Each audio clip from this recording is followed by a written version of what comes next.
میخواهم درباره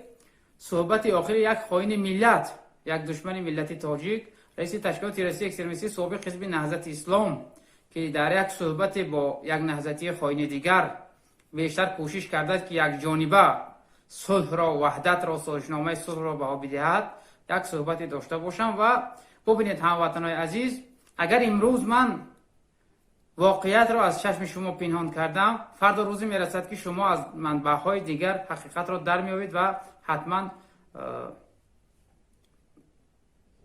میفهمید که حقیقت در کجاست. و اگر امروز من حقیقت را برای شما گفتم، نسل بعدی هم حتما برای من رحمت خواهد گفت و اظهار سپاس میکند که ما توانستیم دشمنای ملت، خائنای ملت را آشکار بکنیم و واقعیت تاریخی را برای آنها بازگو نماییم. در این صحبت که اطراف وحدت و ملت می رود و ضرور است که ما هم در این مسئله